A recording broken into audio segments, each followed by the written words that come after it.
অসম চৰকাৰৰ পৰা কেইটামান পোষ্ট মুকলি কৰি দিয়া হৈছিল যেহেতু অসম লোকসেৱা আয়োগৰ তৰফৰ পৰা অৰ্থাৎ আসাম পাব্লিক কমিশন তৰফৰ পৰা শৰ্ট ফৰ্মত যদি ক'বলৈ যাওঁ এপিএসসিৰ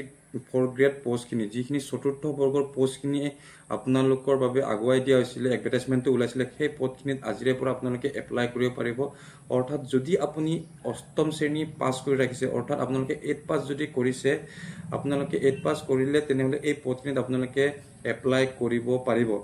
আপোনালোকে এপ্লাই কৰিবলৈ হলে আপোনালোকৰ কি নথিপত্ৰ বিচাৰিছে আপোনালোকৰ এপ্লাই প্ৰসেসিং খিনি আবেদনৰ প্ৰসেসিং খিনি কেনে ধৰণৰ বিচাৰিছে মই আপোনালোকক সম্পূৰ্ণ পিডিএফ টো আপোনালোকক মই স্ক্ৰিনত দেখাই দিবলৈ চেষ্টা কৰিম গতিকে আপোনালোকে ভিডিঅটো সম্পূৰ্ণমতে চাই থাকিব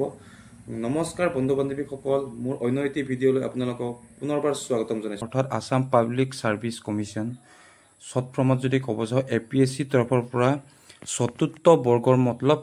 গ্ৰেড 4 পোষ্ট মুকলি কৰি দিয়া হৈছে এই পোষ্টখিনি আপোনালোকৰ 8 সেপ্টেম্বৰ তাৰিখে ৰিলিজ দিছে এই এডভাৰটাইজমেন্টটো আৰু আপোনালোকে এই পোষ্টখিনি এপ্লাই কৰিব হলে আপোনালোকে 10 তাৰিখ আজি 10 তাৰিখ যেহেতু আজিৰ পৰা আপোনালোকে এপ্লাই কৰিব পাৰিব মই অলপ আপোনালোকক ধুনীয়াকৈ অসমীয়াতে দেখাই দিব বিচাৰিছো এডভাৰটাইজমেন্টটো এছাইলক অসম লোকসেৱা আয়োগৰ কাৰ্যালয়ত চতুৰ্থ বৰ্গ পদৰ নিযুক্তিৰ বাবে ভাৰতীয় সংবিধানৰ 5ৰ পৰা 8 নং অনুচ্ছেদত সংখ্যায়িত ভাৰতীয় নাগৰিকৰ পৰা আবেদন পত্ৰ বিচাৰিছে উক্ত পদৰ বাবে পাবলগীয়া দৰমহা তথা অন্যান্য বানচ সমূহ অসম চৰকাৰৰ যাৱতীয় বিধি অনুযায়ী দিয়া হ'ব ইয়াৰ দৰমহাৰ বিষয় যদি আমি ক'বলৈ যাওঁ আৰু গোটেইবোৰ মই বুজাই দিবলৈ চেষ্টা কৰিম এতিয়া বৰ্তমান আপোনালোকক কৰিছো পদৰ নাম হৈছে চতুৰ্থ বৰ্গ অসম লোকসেৱা আয়োগৰ কাৰ্যালয়ত আপোনালোকৰ আবেদন বিচাৰি থকা হৈছে পদৰ সংখ্যা 20টা পদ আপোনালোকৰ আছে আৰু ইয়াতে যদি কাষ্টৰ কেটেগৰীত যদি ক'ব যাওঁ কাষ্টখিনিৰ বাবে বহুতখিনি কম পোষ্ট আছে বিশেষকৈ 20টা পোষ্ট আছে জেনেৰেলৰ বাবে 10টা পোষ্ট আছে মহিলাৰ বাবে 3টা পোষ্ট আছে মুঠ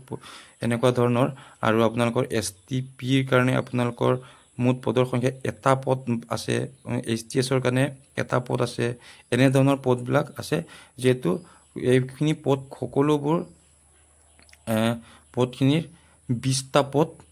আপোনালোকৰ বাবে মুকলি কৰি দিয়া হৈছে ইয়াৰে অনলাইন আবেদন কৰিব লাগিব আপোনালোকে অনলাইন আবেদনৰ আৰম্ভণি তাৰিখ 10 তাৰিখ 9 মাহ 2025 অৰ্থাৎ আজি 10 তাৰিখ 10 সেপ্টেম্বৰ 2025 ৰ পৰা আজি 10 তাৰিখ আজিৰ পৰা আপোনালোকে এপ্লাই কৰিব পাৰিব আৰু আপোনালোকে এপ্লাইৰ লিংকটো মোৰ ডেসক্ৰিপচনত আপোনালোকে পাই যাব অনলাইন আবেদনৰ অন্তিম তাৰিখ হৈছে 9